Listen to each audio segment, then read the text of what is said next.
What went on in the world of cryptocurrency this past week? Well, here to talk with me about that is Peter Gantner from TruBadger. Peter, welcome. Hey, Robert, thank you for having me here on FinStream. Great to be here. It's great to have you. And as viewers know, each week we're looking at what happened in the world of crypto. And this week in particular, you have a noteworthy story to tell. Yeah, absolutely. We've been in the space, building technology, doing some stuff, but ultimately decided to launch our own cryptocurrency. So a token that has some specific utility to it. In this space, there's a lot of people who are anonymous when they're launching these tokens. And we wanted to launch a token that had a fully doxed team based here in the United States, that people could have somebody who would be, I guess, responsible, or, that they could look at and say, yeah, they're going to be here tomorrow. So that's why we decided to launch it. There's been some successes with projects like SafeMoon and some of the other ones in the deflationary reflection space. And that's what TruBadger is.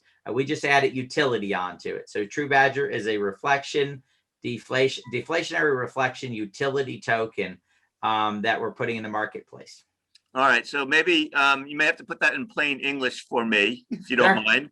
Sure will. So deflationary tokens start with a larger balance, and then each transaction, there's a fee that's placed on it when the transaction takes place, and a portion of that fee goes to burn the tokens, reducing the supply in the marketplace. So of course, we all know with traditional currencies, they just print more and more and more, where with a deflationary crypto, the supply begins to drop. Of course, hopefully giving that the benefit of it going up. The reflection side of that is in the crypto space, there's something called staking, where you take your tokens, you send them to somebody, and you stake them with them.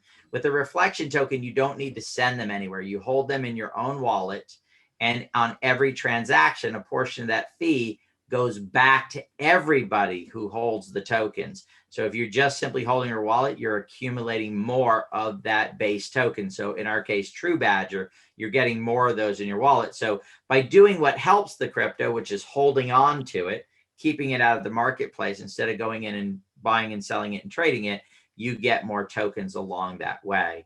And of course, on the utility side is what the token's use is. And of course, the deflation and the reflection are two of the utilities of the token. It's how it functions. But we also have other utilities.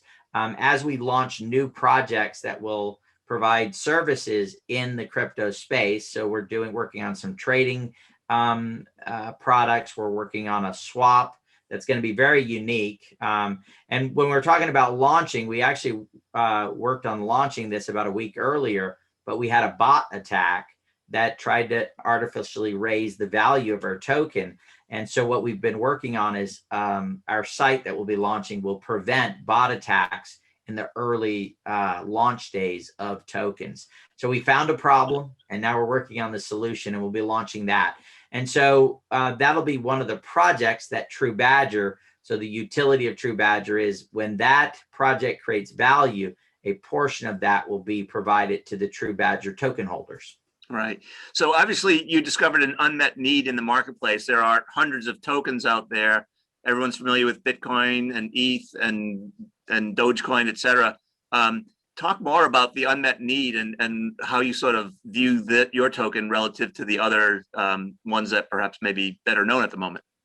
Yeah, so I guess part of it is our team that we have there. As I said, a lot of these teams are you don't know who they are. Now, of course, Ethereum and the bigger ones, but a lot of the tokens that are coming out, who knows?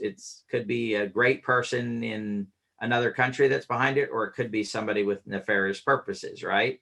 So that is one of the key features, is that you do know our entire team that's behind this token and moving it forward. The other side is there's a lot of meme coins coming out right now, like Doge. And of course, I know they're going to work on building stronger utility, maybe put other uses on top of it, maybe smart contracts, things they're talking about with Doge. But ultimately, it was made as a joke, right? It was supposed to be something that was funny that has become serious. So we understand that memes have a very valuable purpose in society, right? There's whole studies that have been done on how memes affect people and bring joy to their life, and right, that there's actually a positive thing to memes. But so we want it to go into the meme category, but give purpose behind it. And the way you develop purpose in business is to create value, right? We were talking about Amazon earlier. They bring value to our house by making it where we don't have to go to the store. We get better pricing. It gets delivered right away. That's the value proposition. So our goal behind TruBadger is to put real value behind the token, not just the fact that today, somebody tweeted about it and the price goes up 37%, right? Or 22%. That's all great for the people that have it. But ultimately, we want to build something long-term. I was talking to our community, or the TruBadger community today, and I was talking about ultimately what we'd like to do is build value so they can go achieve their dreams, right? Put their grandchildren through college, go on the vacations they want, maybe retire earlier. And the only way to do that is to make it to where we create so much value that people are willing to give us some type of currency in all different formats and fashions for services we're providing, not just on the fact that people are excited about the token. Right. So tell us a little bit about the journey from the moment you conceived this thought of creating TruBadger to the point that you're now launching it. Yeah. So of course, getting programmers to write a smart contract and jumping into the space is pretty easy, actually, right? But that doesn't get you success. Really, the success is built by the team you put behind it, the technology that you're going to build behind it, and then of course the marketing to get it out there. And I actually know a lot of them because I buy and I love the crypto space, right? Not just our token, but I have lots of other tokens that I've purchased, and they're great teams, but they don't have the resources and they don't have the marketing experience to get it out there. And the biggest asset, I think, to the crypto space right now, the blockchain is coming, right? So immutability, being able to control my own data, my own information, not having a central authority where somebody can be hacked and do the harm. All the benefits of the blockchain is coming. But right now, a good portion of it is on speculation, right? People looking at a token saying, hey, it's like 1998 with Amazon. The potential wasn't where it is today, but it was, wow, this could be big. So let me get involved. So that's where the crypto space is right now. And so our goal is to utilize that to get the resources, then to build the real value behind it by providing that software where it's not just about the crypto, it's about the value that that software does for you. It does something in your life. And we've got quite a few projects working on an NFT project that we'll be launching behind TruBadger. So the way it'll launch, we'll launch a new project. It'll be powered by TruBadger, and a portion of the value that that project is creating then goes back to the TruBadger Foundation. We won't be a regular corporation. We're setting up a foundation. So the token holders essentially will be the benefit of what's created by for anything that we do in the token. Right. So there's been a lot of talk about the amount of energy that's required to create a token.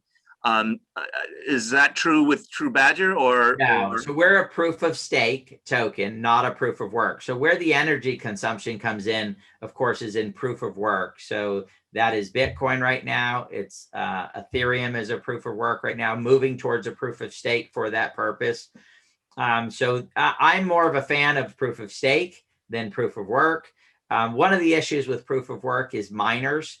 If it takes a lot of capital and a lot of equipment to do something, you have a much smaller group of people that are involved with it. The beauty of the crypto area is community, right? A whole bunch of people getting together and everybody benefiting from the up or the, not benefiting from the down, of course, but it's that community sense that I love about it. And that is much more robust in a proof of stake model versus a proof of work model. Right. So given the vast number of tokens that are out there, do you see some sort of shakeout occurring over time? Absolutely. Yeah. So in 2018, there was a boom, and then there was the downturn, right? The bear market came in. That shook off a lot of tokens. I think at that time, there's about 2,300, 2,400 in the marketplace. A lot of those went away. Some stayed. It'll happen again. So there'll be the consolidation from that. But then at some point right now with cross-chain stuff, eventually you'll be able to use any crypto in any situation, and you won't realize which block you're on and what block you're using, because that's what's happening right now. The industry is moving towards cross chains, where I can own Ethereum and get Bitcoin with it instantly, or purchase something from somebody who accepts Bitcoin using Ethereum or whatever it may be. So that's the direction it's heading to. My prediction would be that in 5 or 10 years, you won't know what chain you're using. You'll simply have the crypto, whatever you have, and you'll go do it. You'll receive crypto for payment for doing something, or maybe your favorite business will reward you with crypto for being a great customer.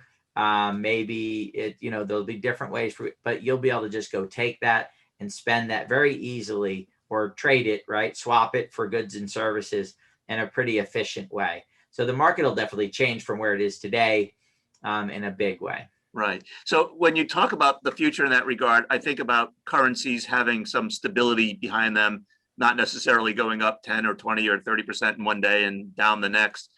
Do you sort of anticipate that at some point it will act more like a that's currency? the value proposition, right? So we can go back to 98, when the dot-com stocks were going up 20, 30, 40%, right? I mean, IPOs, the stock would go up 600% in a day, right? The first day it came out. It doesn't do that as much anymore, right? Because there's the value proposition. Right now, it's the potential of what the blockchain can do and what that crypto is going to do in the future.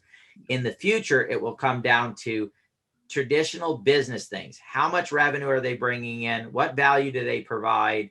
And that's what will begin to give value to. Now, you'll always have the Bitcoins, which is a store of value. That is its utility. It's the first one. It's got that, that going for it, and it's got that store of value. So that doesn't necessarily have to find another utility or another place. But definitely tokens like us will have to say, here's why we're worth a $5 billion market cap, not just because we're cute. We got a cute badger and he's tough, right? And not that just that I'm here running the show, right? It's here's why we have the value that we have.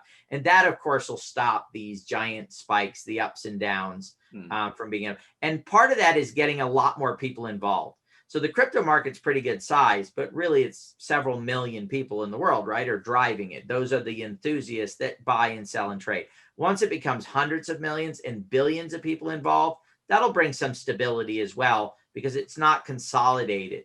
I was reading somewhere that they said about $90 million you can move the Bitcoin price with about $90 million. Well, there's quite a few people who have that much Bitcoin because they got involved in 2011, 12, 15. They paid a few dollars for it. They've been accumulating it.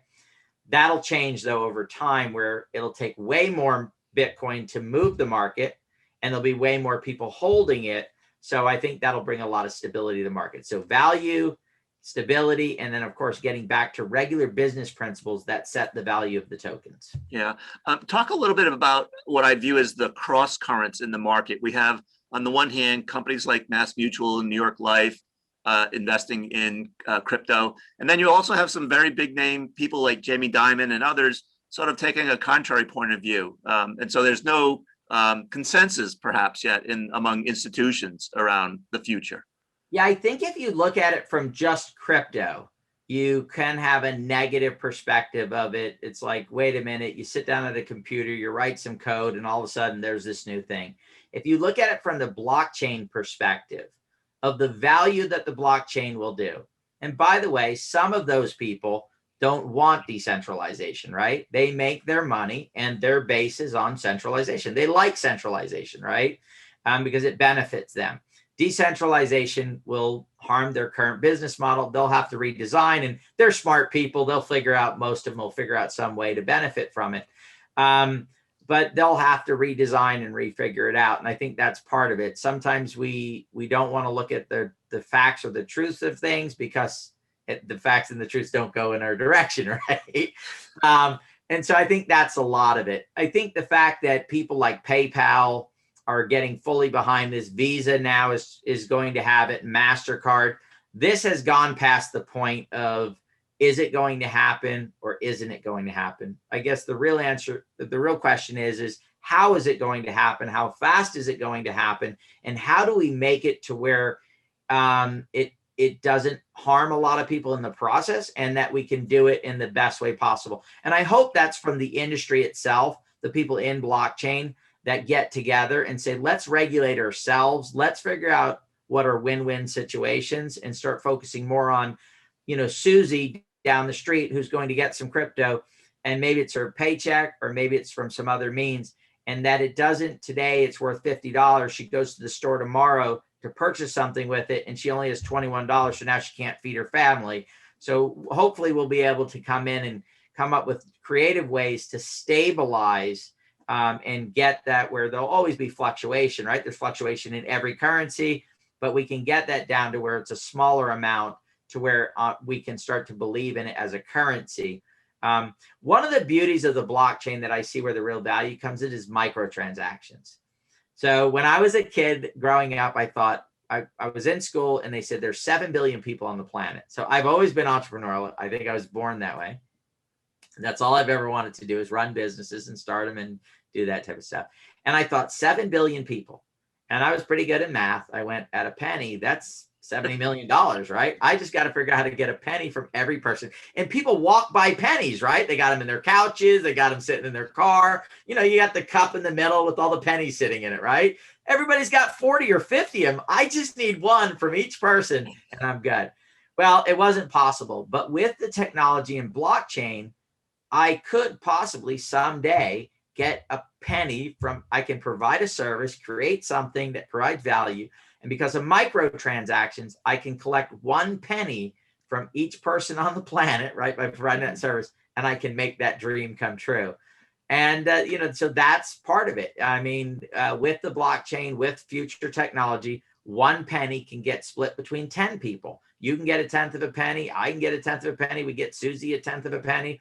So I think that's the real promise of the blockchain and cryptocurrency, is allowing us to get into those microtransactions. Great. Let me ask you about another cross current that I think is worth mentioning, given what's occurred lately with pipeline companies and hospitals and whatnot. And it's the notion of ransomware and the payment being crypto. And any thoughts about that and what can be done? I think at some point, again, regulation will come in. It'll get less likely that there'll be cryptos that are saying, hey, we want to be forward and we want to be able to put some type of trackability in there where you can't do that. And then there'll be the ones that'll be on the opposite side of that. And then people will choose which ones they want to use and what they choose to do in order to make it happen. I saw somewhere that they got quite a bit of that back, right? Yep. They were able to track down who got it and got a portion of it back. And of course, the organization that was in the business of it, I was shocked to find out that there was somebody you could hire, right? You didn't have to be the hacker yourself. You could literally go and for hire, say, hack this for me. And they kept 15%. And I guess the other person got 85. Amazing. I guess they decided to shut down. So I guess it's not as easy. I think the dark side of it, well, we all know, right? The internet, the dark side is what started the internet. And today it's this beautiful thing that we get benefit from. And there's still some dark side there in the internet, right? We all know that as well. I think it's the same thing with crypto. The dark side is what got it started and going, and the anti-current government currency people, right? That far fringe. But now it's going to go just like the internet into the part where at some point, 90-something% of the transactions or more will be legal transactions that people are not trying to hide something. And then there'll be the smaller percentage that'll be on that negative side. How long that'll take, I don't know. I hope it's sooner than later, but that's, I think, the direction that it'll move in. All right. So before I move on to current events, I want you to tell us the story about how you came up with the name TruBadger. Well, we were looking for names and we came up with a name we thought was great, but it was already taken. And then we were going through and I saw an article that was out there that talks about a CEO of a company being a badger. And I started reading it. It's like badgers are problem solvers. If they need to get somewhere, they'll build little mud balls and they'll stack these little mud balls up to make like a ladder, right? To get them up there.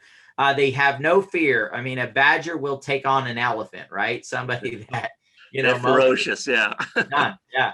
They can fight a cobra, get bit by a cobra, which would kill a human, and they take a nap and they wake up and they're fine, right? So they're pretty tough, right? And so we were building a currency or a crypto, a token that isn't afraid of anybody, right? We're not necessarily in competition, but we believe we can stand on the playing field with the biggest ones out there, the Polkadots, the Ethereums, we believe that we can do that. And so that's why we picked the Badger, and of course, True, because of the transparency that we're bringing in the industry and the governance we're putting in place. So having a fully doxed team. So it's that trueness and that toughness of a Badger and that problem solving is the reason why we came up with the name TruBadger. All right. So anything that we haven't touched upon about TruBadger before we move on to current events? Visit our site, guys. Check it out. Community. Our goal is to have you participate as a token holder in the governance of what we're doing, the direction that we're going in. And again, we are one of the places where we want to bring this into the light, right? Create real value behind it. Definitely check it out. It's TruBadger.io is the site. The white paper's there. The team is there. So yeah, please check it out. And if you decide you want to become part of the TruBadger family community, love to have you and look forward to creating value in your life through our token. Great. So just on current events, a couple things. This past week, a firm announced that plan participants in 401k plans will be able to access crypto in their retirement accounts. That's fairly big news. It's the first of its kind. Any thoughts about whether this is the first of many or an isolated incident? I think that the ones that don't eventually, again, if you ignore something too long, just like with the internet, people that ignored it ended up falling behind. I think they're going to start falling behind. I think it's their really only choice is to figure out how to get involved. Of course, they need to protect their clients. They need to do it in a safe fashion. They need to make sure the ones they're getting behind are good. But I think it's time. It's like having a business and you didn't have a website and you kind of put it off for a little while. And then eventually you thought, oh, if I don't get one, I'm going to be left behind. We're at that place right now with crypto where they're going to have. So I believe this is the first of many that are going to get on board and start moving in that direction. All right. I'd be remiss if I didn't mention Elon Musk, right? And whatever he had to say this past week. Yeah. He's done an amazing job building and bringing electric cars to the marketplace. He's done an amazing job in space, but I don't know if we should maybe keep him having a Twitter account, right? So, everybody loved him when he was tweeting good. I guess if you're going to love him when he's tweeting good, you might have to love him when he's tweeting bad. I think that he's definitely brought a lot of value to society, and you got to commend him for that. But I think he really needs to sit down with the experts in it and get an understanding. And look, when he has a clear path of where he wants to go with things, then great, share it with the world and get on that path and move forward. I think the problem is it seems like he's flip-flopping a lot. I don't know, maybe he's getting ready to run for office and get into politics because he seems to be flip-flopping. One day he loves it, one day not. One day he does, one day he doesn't. So Elon, please do us a favor. Get on the same page, one page, head in the same direction, just like you did with electric cars, just like you did with PayPal, just like you've done with SpaceX. And I think he'll bring a lot of value to this industry. Yeah. Talk a little bit about China and their crackdown on crypto. The amazing thing about with China is they're actually in the forefront of creating their own digital currency. And I think being a communist country, they want to stop it because they see the potential in it and they are into control, right? That's what communism is. Communism is control. And so they're letting it go a little bit because it helps get people used to it, right? It makes it more comfortable. And then when they come up with theirs, they'll try to stop it. I'll be honest, it's too late. If people wanted to stop this, if the governments of the world wanted to stop crypto, they should have been in about 2012, 2013, somewhere in there. Right now, any government that does anything against this would be harming way too many of their own citizens. In to put it on their plates. If you kill crypto, you kill those companies' value and you harm all the shareholders, the employees, all the way across the board. So I think at this point now, government needs to figure out how they're going to do it in a sensible way, but it's here to stay and it's not going anywhere. So they'll have to part out. I'm not in politics. I'm not in church. All I can do is give my opinion on that one. And again, I think it's too late at this point, right? It's like, we'll stick with it's just too late. All right. So all my friends in the climate change world will mention, especially in China, right? In China, the miners will move from one part of the country to the other, depending on where electricity is cheapest, hydro, coal, et cetera, et cetera. Any thoughts about, you mentioned the energy use for TruBadger, but any thoughts about? Proof of stake. There's other proofs coming along, proof of consensus, all that stuff. That's where we need to go to with it. So it doesn't have that enormous energy usage. I believe that, one of the things that Elon's bringing to the table, it's rumored that he's going to connect Bitcoin mining to the solar industry, right? So it's all clean energy. I mean, if we could mine Bitcoin with all clean energy, then it's probably a good thing, right? And I know that one of the beauties of the crypto space is the people, like the people that are running Ethereum, Polkadot, these guys care about the planet. They care about other people. There are some fantastic people that are running these organizations. They're not horrible people that just care about money. They actually do care about society. That's why they want to move towards decentralization. That's why they want to bring value here. So I believe that the industry itself, now that there's an issue that's been brought up about the power usage, they'll solve this problem, because remember, these are the brightest people on the planet. So I was watching something that said, always follow the money when you're looking at stuff. And then someone came along and said that it's the money and the talent you need to follow, right? So if you looked at the internet, it wasn't just the money that went there, it was the talent that went there. If I look at the blockchain industry right now in cryptocurrency, the brightest minds in the world are moving into it. And so they'll solve the electricity issue. So for the people that are out there worried about the environment, don't worry about it. It's getting solved. They're working on it. There's all kinds of organizations popping up and doing it. As a matter of fact, the blockchain will help distribute renewable energy better than what's able to be done now. So that's going to be an area where it's going to be able to bring improvement to the eco-friendly movement that's taking place all over the world.